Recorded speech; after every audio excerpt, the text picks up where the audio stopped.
Hello guys, this is Shivangi and you are watching Shivi Hub, and this is the one shot of the chapter number first chemical reaction and equation of class 10th. So guys, I want to tell you one thing. If you haven't watched the detailed NCRT videos yet, no problem. In this one shot, we will complete the entire chapter, revise all important reactions, and I will provide you the reaction bank also. Important concepts I will explain and solve the most important board questions or PYQs. Okay, guys? So, are you guys excited? So, guys, I have divided our one shot into seven sections. Okay, guys? So, in these seven sections, we will cover our one shot, and this will be productive. You will revise your whole chapter. Okay, guys? So, let's begin. So guys, the section number first will provide us the information about the chemical reaction. So what is chemical reaction? Here is the definition. A chemical reaction is a process in which reactants are converted into the products. So chemical reaction क्या होता है guys? Chemical reaction वो एक ऐसी process होती है जिसमें हमारा रिएक्टेंट कन्वर्ट हो जाता है प्रोडक्ट में. तो गाइस इसको ठीक है, हमें पता चल गया, but what are the indicators? हमें कैसे पता चलेगा कि भाई केमिकल रिएक्शन हुआ है यहाँ पे? तो उसके लिए कुछ इंडिकेटर्स हमें पता होना चाहिए, क्योंकि गाइस ये इंडिकेटर या इनमें से एक भी हमें दिख जाए या हो सकता है हमें दो दिख जाए एक ही रिएक्शन में, तो हम समझ जाएंगे कि वहाँ पे केमिकल रिएक्शन हुआ है. तो गाइस हमारा पहला वाला है चेंज इन कलर. हो सकता है हमारे रिएक्शन के दौरान जब हमारा प्रोडक्ट फॉर्म हो जाए रिएक्टेंट से, तो उसका कलर चेंज हो जाए, या फिर गैस इवॉल्व हो जाए, या टेम्परेचर ही चेंज हो जाए, या फिर पीपीटी फॉर्म हो जाए. You should know what is PPT. PPT is precipitate which is insoluble in water, है ना गाइज? वो सेटल डाउन हो जाता है तुम्हारे सॉल्यूशन ऑफ वाटर के अंदर. Okay, so guys change in state भी हो सकता है नॉर्मली कि उसकी स्टेट चेंज हो गई है और ज़्यादा कुछ नहीं हुआ है. अब एग्जाम्पल के लिए आपके सामने रख दिया गया है कि गाइज देखो, मैग्नीशियम रिबन बर्न होता है. Okay guys, magnesium ribbon, okay wait for a while, या सो मैग्नीशियम रिबन बर्न होता है और एमजीओ प्रोड्यूस करता है. भाई रिबन तो देखो डेजलिंग वाइट फ्लेम के साथ बर्न होता है. You should know that. I think you know, I think, because I have explained you in the previous lectures, but it's okay if you don't. तो guys mg रिबन हमारा silver colour का होता है, उसको burn out करते हैं जब हम, तो एयर के प्रेजेंस में वो MgO हमें प्रोड्यूस करके देता है. तो गाइज यहाँ से ही क्वेश्चन निकल के आ गया. देखो इंडिकेटर वाला, यहाँ से क्वेश्चन निकल के आया, which indicator can you observe here? कौन सा इंडिकेटर देख पा रहे हो तुम यहाँ पे?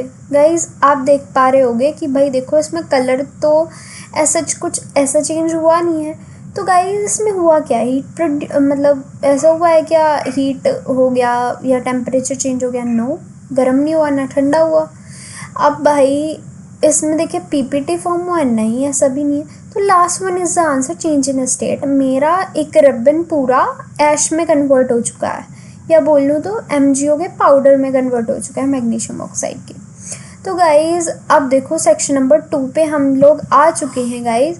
Section number 2 is basically what? Chemical equations. So guys chemical equations पढ़ने से पहले मैं आपको बता दूं कि हमने ना इसको ऐसा करा है कि केमिकल इक्वेशंस में हमने पहले सेंटेंस फॉर्म पढ़ी थी, जो कि यहाँ पे मेंशन नहीं है. मैं उसको ऐसे ही बता रही हूँ बिकॉज वो इतनी इंपॉर्टेंट नहीं है. जैसे कि हम एग्जांपल ले लेते हैं, वही हमारा मैग्नीशियम रिबन वाला, तो उसको हम सेंटेंस फॉर्म में कैसे बोल सकते हैं? हम यूजुअली उसको डिस्क्राइब करके या ऐसे बता सकते हैं एक लाइन में. In one line we can say that when we burn magnesium ribbon in presence of air, then it will produce magnesium oxide which is a powder of white stone. Okay guys, तो हम इसको ऐसे बता सकते हैं या फिर और थोड़ा सा क्रिस्प फॉर्म में, but it will be a sentence. तो सेंटेंस फॉर्म हो सकती है. सेकंड में उन्होंने फिर सोचा कि गाइस क्या हमें इसको इतना ही बड़ा करके बताना होगा? तो आंसर है नहीं, हम इसको वर्ड इक्वेशन फॉर्म में भी बता सकते हैं. वर्ड इक्वेशन फॉर्म में सिंपल है, ईजी एज डैट, कि मैग्नीशियम को मैंने ऐसे लिख दिया. पहले तो मेरे रिएक्टेंट होंगे इट वुड बी मैग्नीशियम। और एयर से क्या लिया हमने भाई, जब बर्नआउट हो रहा है तो इट मीन्स वहाँ से ऑक्सीजन लिया है। मैग्नीशियम प्लस ऑक्सीजन मेरे रिएक्टेंट्स हैं। एंड एरोहेड यूज़ होता है आपका दिखाने के लिए कि भाई किधर जा रहा है तुम्हारा रिएक्शन। ये यील्ड मतलब उसको दिखाता है कि इससे क्या बन गया, क्या मिला हमें लास्ट में। तो हमें मिला है magnesium oxide which is a product. तो हम इसको ऐसे रिप्रेजेंट कर सकते हैं in the form of word equation. पर क्या इतना ही है? क्या हम इसको और क्रिस्प फॉर्म में और छोटी सी फॉर्म में, शॉर्टर फॉर्म में नहीं लिख सकते? सो गाइस नहीं, ऐसा नहीं है। हम इसको और भी छोटा करके लिख सकते हैं and that is what are skeletal equation. Skeletal equation is simple easy as that. Skeletal में आप नॉर्मली उसका मैग्नीशियम वगैरह का फॉर्मूला लिख देते हो, केमिकल फॉर्मूला। मैग्नीशियम को हम Mg से रिप्रेजेंट करते हैं, ऑक्सीजन इज O2 बेसिकली। तो हमें प्रोड्यूस करके ये दे देता है MgO which is a product, magnesium oxide. तो this is the skeletal equation. Guys आपको बता दें, स्केलेटल इक्वेशन बैलेंस नहीं होती है, it is an unbalance form. what does it mean? Let me tell you one thing. Firstly हम देख लेते हैं बैलेंस इक्वेशन क्या होती है। गाइस बैलेंस इक्वेशन ऐसी इक्वेशन होती है जहाँ पे आपका law of conservation of mass follow हो रहा होता है। लॉ ऑफ कंजर्वेशन ऑफ मास हमें बोलता है कि टोटल मास ऑफ एलिमेंट जो है वो रिएक्टेंट साइड और प्रोडक्ट साइड जो टोटल मास है उसके इक्वल होना चाहिए। ये सारे का इन सब का मास इन सब के मास के इक्वल होना चाहिए। This is what are balance equation का ये जो लॉ है वो बोलता है, which is law of conservation of mass, जो कि फॉलो करा रही है हमारी बैलेंस इक्वेशन। अब देख लेते हैं हम बैलेंसिंग कैसे करते हैं, क्योंकि गाइस बैलेंसिंग के काफ़ी सारे क्वेश्चंस आपको एग्जामिनेशन में देखने को मिलेंगे, तो आपको बिल्कुल कंफ्यूज नहीं होने। तो गाइस क्या करना है हमें, हम देखते हैं एक एक करके। भाई हम एक एक करके निपटेंगे। मैग्नीशियम है, ऑक्सीजन है, हम दोनों साइड देखेंगे, चेक करते हैं। मैग्नीशियम के बेस में कुछ नहीं है, आगे कुछ नहीं है, इट मीन वन मैग्नीशियम का एलिमेंट मेरा रिएक्टेंट साइड है। अब आ जाती हूँ मैं product side. Product side magnesium के बेस में कुछ नहीं है, आगे कुछ नहीं है, इट मीन्स सिंपली हम समझ सकते हैं कि वन। ओके गाइज, वन ही इधर है और वन ही इधर है। अब मैं आ जाती हूँ ऑक्सीजन के पास।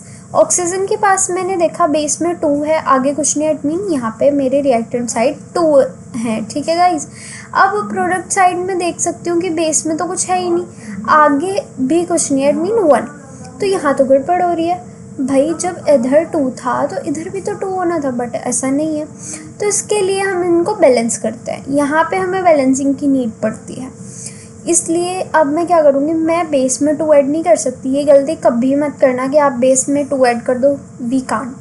हम सिंपली उसके आगे before that we can add, but we can't add in the base or somewhere else in the last or after the chemical formula, we can't. So guys मैंने उससे पहले कर दिया, ठीक है। 2 mg बन गए, ओके। पर यार 2 mg बन गए, इधर तो मेरा रिएक्टेंट साइड एक ही है, तो इट मीन मैं बेस में तो ऐड कर नहीं सकती, तो मैं पहले करूँगी। तो मेरा mg भी बैलेंस हो चुका है as you can see, and oxygen also. So guys अब इम्पोर्टेंट क्वेश्चन आपका निकल के आ जाता है, why should equation be balance. Equations को बैलेंस क्यों होना ज़रूरी है, ये मैंने आपको अभी रिसेंटली एक्सप्लेन किया है गाइज। अब देख लेते हैं अपने सेक्शन नंबर 3 को। गाइज सेक्शन नंबर 3 क्या बोलता है? सेक्शन नंबर 3 मेरा बोल रहा है टाइप्स ऑफ केमिकल रिएक्शंस। ये काफ़ी इम्पोर्टेंट टॉपिक है guys, you can't escape. Okay, तो होता क्या है, टाइप्स ऑफ केमिकल रिएक्शन में हमारे बहुत सारे टाइप्स होते हैं केमिकल रिएक्शंस के, हम एक एक करके उनको पढ़ेंगे। तो ये पहले ही बता दूँ, this is the heart of the chapter, है ना। ये दिल समझ लो चैप्टर का, भाई दिल जान बसी है इसके अंदर, क्योंकि यहाँ से क्वेश्चंस आते हैं। तो होता क्या है, कॉम्बिनेशन रिएक्शन। कॉम्बिनेशन रिएक्शन एक ऐसा रिएक्शन होता है जहाँ पे आपको सिंगल प्रोडक्ट मिलता है 2 या 2 से ज़्यादा रिएक्टेंट का यूज़ करके। बेसिकली इसकी एक प्यारी सी ट्रिक है कि many to one is like कि 2 और मोर देन 2 रिएक्टेंट से एक सिंगल प्रोडक्ट प्रोड्यूस होना। Many to one is are combination. अब PYQ यहाँ से निकल के आ जाता है again, why is reaction exothermic. Example देख लेते हैं पहले, CaO + H2O। गाइज मेरा कैल्शियम ऑक्साइड को मैं क्विक लाइम भी बोलती हूँ। तो क्विक लाइम में जब आप वाटर ऐड करोगे तो ये आपको प्रोड्यूस करके देगा slaked lime. Slaked lime is basically what, कि आपका क्या हो रहा है, कुछ नहीं हो रहा है गाइस, इसमें सिंपली आपका स्लेग लाइम प्रोड्यूस हो चुका है। स्लेग लाइम भाई जब आपको प्रोड्यूस होगा ना, तो आपका जो ये स्लेग लाइम प्रोड्यूस होता है वो हीट हो जाता है, गर्म होता है वो, ठीक है, usually it will be hot. तो अब यहाँ से क्वेश्चन निकल के आता है कि भाई ये रिएक्शन एक्सोथर्मिक क्यों है। तो आपको बता दें, जहाँ पे ऐसे रिएक्शन जिनमें हीट रिलीज होती है, दोज आर एक्सोथर्मिक रिएक्शन, वो रिएक्शंस आपके एक्सोथर्मिक रिएक्शंस होते हैं। तो गाइज यहाँ पे यही बोला जा रहा है कि इसको डिफाइन करना है कि reaction in which heat is released, ऐसे रिएक्शन जहाँ पे हीट रिलीज होती है along with the formation of the products, those reactions are known as exothermic chemical reactions. अब गाइस क्वेश्चन निकल के आता है एंडोथर्मिक क्या होता है। ओके, आपने बोल दिया एक्सोथर्मिक क्या होता है। एंडोथर्मिक क्या होता है? Endothermic is just opposite of the exothermic one. एक वर्ड चेंज करना है, reaction in which heat is absorbed. Okay, heat absorb होती है along with the formation of the product, those type of reactions are known as the endothermic one. Okay guys, अब देखो ये भी मैंने आपको एक्सप्लेन कर दिया। तो अब हम आएंगे अपने नेक्स्ट टाइप ऑफ रिएक्शन के पास, जो कि है just opposite of the combination one. This is are decomposition reaction guys. Decomposition reaction is what, let me explain. Decomposition one to many, trick देख लिया हमने, वन टू मैनी मतलब एक reactant से, सिंगल रिएक्टेंट से हम टू और more then to product यहाँ पे प्रोड्यूस कर रहे होते हैं। When a single reactant break down to give simpler product, ये भी हम बोल सकते हैं। अब देखो गाइज, इसमें आपको बता दें कि ये जो डीकम्पोजिशन रिएक्शन है, इसको हम फर्दर डिवाइड कर सकते हैं इनटू द थ्री पार्ट्स, मतलब तीन चीज़ों से इसको हम डिफाइन कर सकते हैं। एक तो हो सकता है हमारा थर्मल डीकम्पोजिशन हो रहा हो रिएक्शन में, एक हमारा हो सकता है कि इलेक्ट्रोलाइटिक हो रहा हो, एक मेरा लास्ट फोटोकेमिकल भी हो सकता है। अब ये आपने बोल तो दिया मैम ये है क्या, थर्मल से आप समझ पा रहे होगे हीट। तो ऐसे रिएक्शन, अब ये तो मुझे पता है कि यहाँ पे एनर्जी गिव, आपको एक और चीज़ बता दें, डीकम्पोजिशन में एनर्जी गिवन मतलब देते हैं हम एनर्जी। तो आप जब एनर्जी दोगे in the form of heat, ठीक है, when a decomposition reaction is carried out by heating, it is thermal. And जब ये carried out by electricity, it is electrolytic. Sorry, यहाँ पे मिस्टेक हो चुकी है गाइज, आप समझ जाना, this is not thermal, this is the electrolytic. Okay guys, photochemical में सिंपली क्या हो जाता है, यहाँ पे भी हो गई, सॉरी, फोटोकेमिकल में आपका सनलाइट का यूज़ होता है। गाइज इसके एग्जांपल्स देख लेंगे। थर्मल का होता है CaCO3 है मेरा, calcium carbonate, it is the formula of the limestone, या फिर मार्बल का भी हम बोल सकते हैं, सेम फॉर्मूलाज होते हैं। तो बेसिकली हम उसको हीट देते हैं तो वो CaO वापस से हमें क्विकलाइन दे देता है और CO2 इवॉल्व हो जाती है वहाँ से।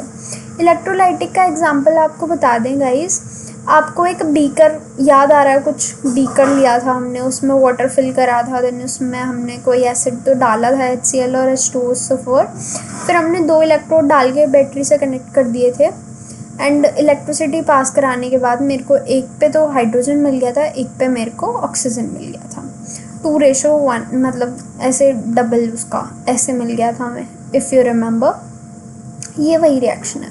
अब देखो गाइस, फोटोकेमिकल क्या होता है। फोटोकेमिकल बता ही दिया, जिसमें सनलाइट का यूज़ हो रहा हो। गाइस इसका एग्जाम्पल वैसे तो 2 हैं, बट यहाँ पे मैं देख लेती हूँ 2AgCl, यहाँ पे Br भी हो सकता है, सिंपली Br2 इवॉल्व हो जाएगी इधर से। तो उसमें होता क्या है, आपने एक चाइना डिश वाला कुछ याद आ रहा हो, अगर आपको चाइना डिश में आपने सिंपली AgCl रखा था, पाउडर रखा था उसका, और विंडो खुली हुई थी तो सनलाइट आ रही थी। जब सनलाइट आ रही थी तो आपका 2Ag अलग बच के रह गया और Cl2 इवॉल्व हो गया। This is the reaction.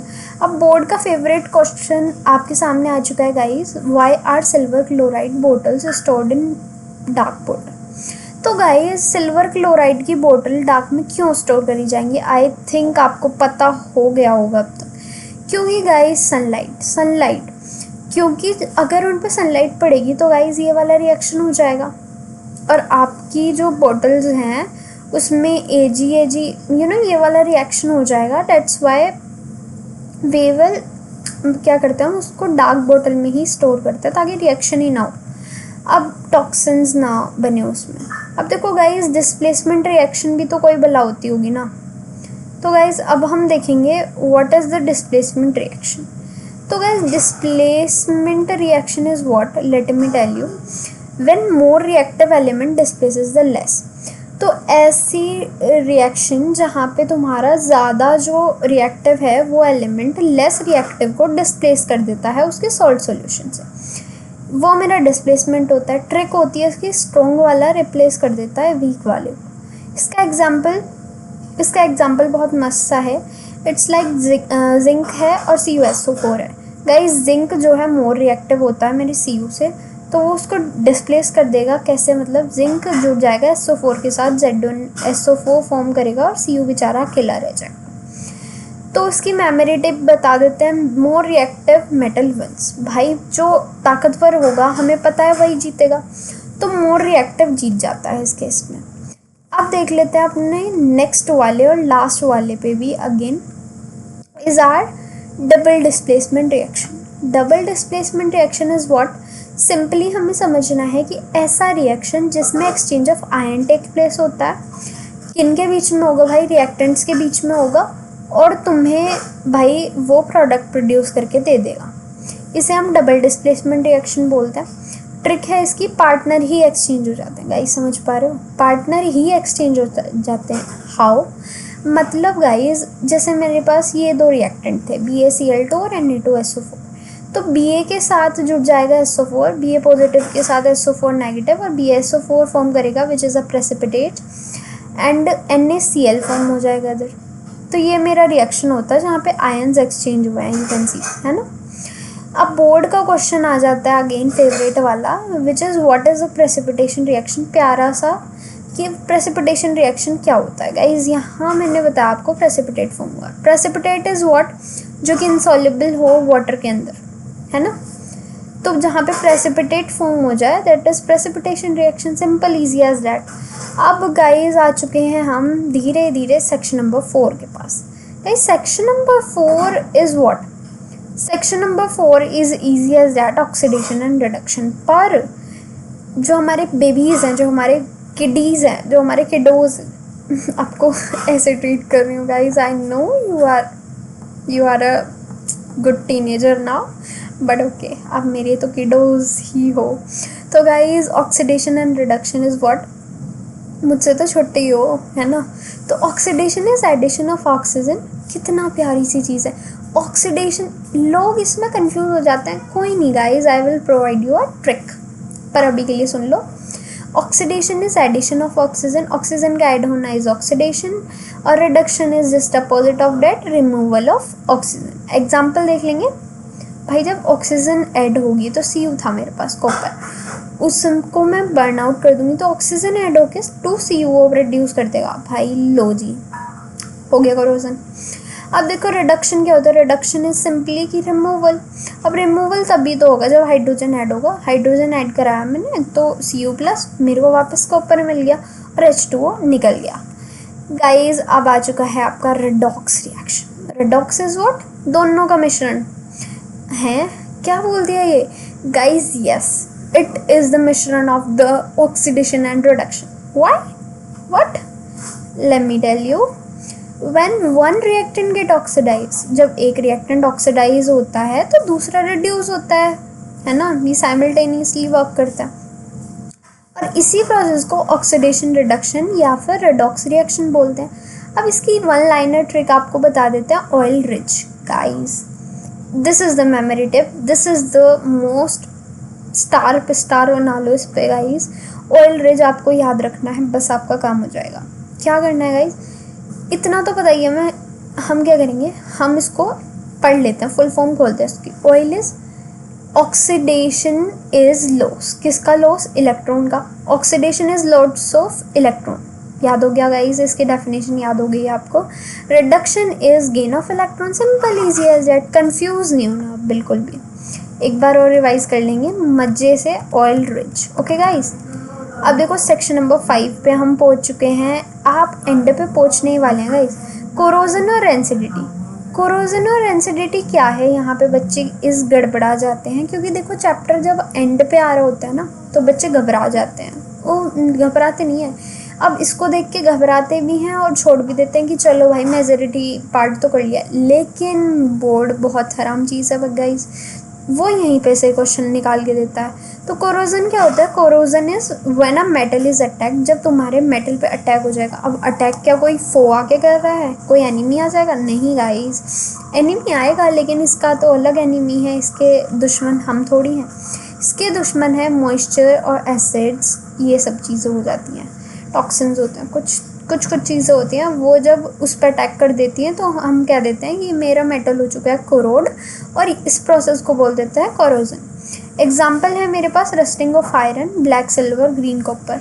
ये क्या बोल दिया? जी हाँ, आपका जंग जो बोलते हैं वो आयरन पे ही नहीं लगता है, जर सिर्फ आयरन पे ही नहीं लगता है गाइस, औरों पे भी लगता है, बट उसको हम कोरोजन बोलते हैं। उनका अलग अलग कलर चेंज होता है। इट्स लाइक ये ब्राउनिश टोन का हो जाता है आयरन। सिल्वर, जी हाँ चांदी। अपनी मम्मी से पूछना, आप अपने मदर, ग्रैंड मदर जो भी हो, उनसे पूछना कि आप जो चांदी पहनते हो वो चांदी के ऑर्नामेंट्स उन पे रखे होंगे, आप उनसे पूछना कि कुछ टाइम बाद क्या इसका कलर चेंज हो जाता है, तो वो आपको बताएंगे हाँ काली पड़ जाती है चांदी। फिर हम उस पर ब्रश वगैरह मार देते हैं, वो फिर से ऐसी हो जाती है।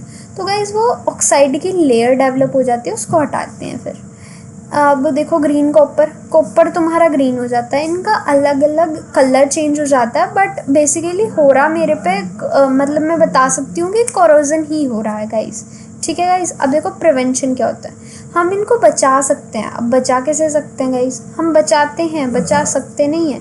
हम पेंट करके बचाते हैं, ग्रीसिंग करके बचाते हैं, गैल्वेनाइजेशन, अलॉइंग। क्या बोल दिया? पेंटिंग तो आप बहुत अच्छे से जानते हो, फैमिलियर हो। ग्रीसिंग क्या है? ग्रीसिंग इज बेसिकली ऑयलिंग, आप उस पर ऑयल लगा देते हो, आप अपने मेटल को बचा लेते हो। गैल्वेनाइजेशन इज लाइक कि मेरे पास ये मेटल है, मैं इस पर दूसरे मेटल की लेयर चढ़ा देती हूँ, लाइक जिंक की लेयर मोस्टली चढ़ा देते हैं हम। अब देखो एलॉइंग क्या होता है? एलॉइंग होता है दो अलग अलग मेटल्स हैं, मैंने उनको मिक्स कर दिया, जैसे कि मैंने मान लो बना दिया है ब्रास या bronze. This is the example guys. अब देखो हम आ चुके हैं लास्ट टॉपिक पे, which is rancidity. Guys are you ready? Rancidity पता है क्या होता है guys? Oxidation of fats and oil. मतलब जब आपके फैट्स और ऑयल तुम्हारे फूड के ऑक्सीडाइज हो जाएंगे और उनमें एक अनप्लीजेंट सी स्मेल डेवलप हो जाएगी, आपको बदबू आने लगेगी या फिर ऐसे सडन अजीब सी ही स्मेल आ जाएगी उसमें से, और उसका टेस्ट भी आपको चेंज होता दिखेगा। तो यू वुड से कि ये तो रैंसिड हो चुका है। इसको बचाने के लिए हमारे पास अलग अलग मेथड्स होता है। एक मेथड होता है nitrogen flushing. What is nitrogen flushing? Basically आपने देखे होंगे कि चिप्स के पैकेट्स होते हैं, क्रैक्स के पैकेट्स होते हैं, या फिर ओएस एंड ऑल, ये हमारे पास A to Z वो जो आता है गाइस, इन सब के हमारे पास पैकेट्स होते हैं कल्स वगैरह के। तो इनमें आप बोलते होगे इसमें तो भाई बोलते हैं, मैं भी बोलती थी छोटी सी, कि भाई इसमें तो हवा भर के रखते हैं। बट गाइस वो हवा नहीं, वो हमारी नाइट्रोजन होती है, और वो हमारे लिए ही होती है ताकि हमारा जो फूड है, ये जो हम ये जो भी हम ले रहे हैं, ये मेरा ख़राब ना हो जाए जल्दी से, इसलिए वो उसमें नाइट्रोजन फ्लश कर देते हैं। अब देखो refrigeration is the another method. Refrigeration में हम रेफ्रिजरेटर में अपनी फूड्स को स्टोर करते हैं ताकि वो लंबे टाइम तक चल सके, सर्वाइव कर सके, स्टेल ना हो, खराब। मतलब चपातीज़ तो खैर क्या ही रखेंगे, बट चपातीज़ जैसे स्टेल हो जाती हैं तो उनको एयर टाइट कंटेनर्स में रखते हैं हम। आपने देखा ही होगा कैस्ट्रोल में बंद करके रखते हैं। एंटीऑक्सीडेंट्स हम ऐड करते हैं काफ़ी सारे। अगर आपने देखा होगा कि आपकी मदर या ग्रैंड मदर जो पिकल डालती होंगी, आपने देखा होगा वो छोटी सी बोतल, पता नहीं किसी की, तो मतलब लिक्विड सा होता है वो, तो कुछ केमिकल टाइप वो डालते हैं। डैट इज़ आर एंटीऑक्सीडेंट, बचाने के लिए, ताकि वो जल्दी से ख़राब ना हो। अब देखो गाइस PYQ अलर्ट आ चुका है। PYQ हमारा क्वेश्चन पूछ रहा है कि व्हाट इज़ रेंसिडिटी। रेंसिडिटी क्या होता है और इसके दो मेथड्स प्रिवेंट करने के, तो आप बता ही दोगे गाइस, इतना तो आप कर सकते हो, अभी एक्सप्लेन किया है। अब देखो गाइस आप आ चुके हो सेक्शन नंबर 6 पे, which is are NCERT reaction bank. Be alert, this is the most important one. आपको रिएक्शंस बहुत ध्यान से देखनी है, but guys I am telling you one thing, अब देखो मैंने तो ये स्लाइड बना दी है, लेकिन आपको इन सभी रिएक्शंस को एक स्लाइड में मतलब अपनी कॉपी के एक पेज में लिख लेना है। लेकिन मैं आपको इम्पोर्टेंट पहले लर्न कराने की कोशिश करती हूँ, रिवाइज़ करा देती हूँ, फिर आप सब कर लेना। ऐसा नहीं है सब नहीं करने, सब कर लेना है, लेकिन ये वाले इम्पॉर्टेंट है, ये ज़रूरी से कर लेने। तो guys Mg+O2 gives us MgO, ये बैलेंस कर दिया है। अभी बताया था मैग्नीशियम रिबन बर्न आउट करके मेरे को MgO का पाउडर देता है। अब देखो CaO, calcium oxide which is quick lime, इसमें हम वाटर ऐड करते हैं तो वो हमारा रिएक्शन हीट अप हो जाता है। ये एक्सोथर्मिक रिएक्शन है CaOH का होल्ट वाइज which can be considered as, इसको हम स्लेग लाइम भी बोलते हैं, कैल्शियम हाइड्रोक्साइड को। ये प्रोड्यूस हो जाता है जो वाइट वॉशिंग ऑन वॉल्स के लिए यूज़ होता है ना। अब ये मैंने वाइट वॉशिंग ऑन वॉल्स के लिए यूज़ कर दिया। अब ये 2-3 दिन बाद इसमें CO2 ऐड हो जाएगी और पानी निकल जाएगा, CaCO3 बन जाएगा। मतलब वो दीवार तुम्हारी बिल्कुल वाइटिश शाइनी हो जाएंगी, अच्छी लगेंगी, ग्लैमरस लुक देंगी। अब ये जो CaCO3 है ये लाइमस्टोन और मार्बल का फॉर्मूला है। इसमें क्या होता है गाइस, इसमें अगर आप इसको हीट करते हो ना तो आपको दोबारा से आपका क्विक लाइम CaO मिल जाता है और CO2 इवॉल्व हो जाता है वहाँ से। अब 2AgCl का मैंने आपको बताया था, वो चाइना डिश बाहर रख देते हैं सनलाइट में तो Cl2 इवॉल्व हो जाता है, आपका सिल्वर प्योर फॉर्म में रह जाता है। अब गाइस ये मेरा डिस्प्लेसमेंट रिएक्शन, ये मैंने आपको समझाया था, जहाँ पे मोर रिएक्टिव एलिमेंट डिस्प्लेस कर देता है लेस वन को। तो ZnSO4 ऐड हो जाएगा यहाँ पे ZnSO4 के साथ, और CO को अकेला छोड़ देंगे ये लोग। अब ऐसे ही FeSO4 बन जाएंगे और CO को अकेला छोड़ देंगे, क्योंकि again Fe is the more reactive one, ज़्यादा शक्तिशाली है। CuO+H2, तो Cu+H2O गाइज यहाँ पे इसने इसको कर दिया है डिस्प्लेस। अगेन आप समझ ही गए होंगे, ये मेरा हो गया रिएक्शन। अब देखो ये हैं आपके गाइज, आप देख सकते हो, स्क्रीनशॉट ले लो वरना मैं PDF शेयर कर दूँगी। ये सारे केमिकल रिएक्शंस हैं आपके, ये बहुत इंपॉर्टेंट है, आप इसको देख लेना। अब गाइज अब यहाँ पे मैंने वहाँ पे लिख भी दिया था कि भाई देखो इन सिंबल्स को भी देख लेना। एरो हेड वाला वो जो रिएक्शन में सिंबल होता है ना गाइज, वो यील्ड या प्रोड्यूस को शो करता है कि भाई देखो तुम्हारा प्रोडक्ट ये निकल के आया है, इसकी तरफ एरो लगा दिया हमने। अब गाइज नीचे वाला जो एरो होता है दिस इज़ आर प्रेसिपिटेट, कि भाई प्रेसिपिटेट फॉर्म हुआ है। ऊपर वाला इस गैस इवॉल्व हुई है, निकली है गैस, और ट्राइंगल इज बेसिकली हीट को शो करता है। ठीक है गाइज, कि आपने हीट दी है उसको। अब देखो रैपिड फायर क्वेश्चंस आ गए हैं आपके पास, PYQs गाइज, बहुत ध्यान से देखेंगे इन्हें। दिस इज़ द मोस्ट, मतलब ऐसा है कि भाई रिवाइज हो जाएगा आपका जो भी आपने अब पढ़ा है, तो बहुत ध्यान से देखेंगे। इन सभी के आंसर्स आप कमेंट सेक्शन में लिखेंगे। What is corrosion, I have explained you, जल्दी से लिख देंगे फटाफट से गाइज। देन डेंसिटी भी आपको समझाई हुई है, आपको लिख देनी है। State law of conservation of मास अब भी समझाया था कुछ टाइम पहले गाइज, बहुत रटवाया था। 9th में आपको बहुत रट्टा लगवाया होगा आपके टीचर्स ने, अदरवाइज मैंने भी आपको समझा दिया, तो वो आप लिख सकते हो guys. Why is respiration exothermic, ये थोड़ा सा अलग है, ये थोड़ा सा तो अलग होना चाहिए ना कुछ चीज़। तो एक्सोथर्मिक आप जानते हो क्या होता है, तो उससे रिलेट करके पता लगाने की कोशिश करेंगे और आंसर लिखेंगे कमेंट सेक्शन में। Then I will tell you कि भाई सही है गलत है, जो भी है I will reply. Okay guys, अब है कि identify the reaction type. Guys मैंने बोला था ना भाई, वो जो टाइप्स ऑफ रिएक्शन है वहाँ से क्वेश्चन आ चुका है, आपको बताना है। देखो दो कुछ तो समझ गए होगे आप, डिस्प्लेस वाला सिस्टम कुछ तो है, ठीक है, समझ गए। नहीं समझे तो समझ जाओगे, दोबारा से देखना एक बार। वाई आर सिल्वर क्लोराइड बोतल डार्क में क्यों स्टोर होती है, डार्क कलर में, वो भी एक्सप्लेन किया था गाइज। एग्जैक्ट क्वेश्चन निकल के आ चुका है। डिफरेंशिएट ऑक्सीडेशन रिडक्शन एक्सप्लेन किया था। अब guys mega revision at last. Take a sigh of relief because this is the end of the chapter. Mega revision बहुत मस्त तरीके से एकदम टपाटप देखते हैं। क्या होता है guys, chemical reaction and equation में हमने टाइप्स ऑफ रिएक्शन पढ़े हैं। क्या क्या, कॉम्बिनेशन मैनी टू वन, जब हमारे 2 और मोर देन 2 प्रोडक्ट से एक मतलब रिएक्टेंट से एक सिंगल प्रोडक्ट प्रोड्यूस होता है, combination. Decomposition is just opposite of that 1 to many, समझ गए होगे। सिंगल रिएक्टेंट से 2 और मोर देन 2 प्रोडक्ट फॉर्म होना। डिस्प्लेसमेंट स्ट्रॉन्ग वाला आपको रिप्लेस कर देगा वीक वाले को, है ना। More reactive displaces the less reactive. Double displacement basically exchange of ion in the reactants and formation of the product. Oxidation is gain of O2 and reduction is loss of O2। और इसके लिए तो मैंने oil ridge बताया था, याद करो, तो आप लिख सकते हो। Corrosion is rusting. Rusting is what कि एंटीऑक्सीडेंट, मतलब सॉरी एंटीऑक्सीडेंट बोल रही हूँ गाइस, टॉक्सिन्स या मॉइस्चर या फिर आपकी ये जो चीज़ें होती है ना, ये जब अटैक कर देती है मेटल पे, that's why it happen, corrosion हो जाता है तब। Rancidity, oxidation of fats and oil, है ना, एक अनप्लीजेंट स्मेल डेवलप हो जाना, चेंज हो जाना taste. This is what for our pretty much chapter, guys. I hope you have enjoyed, and please subscribe to our channel.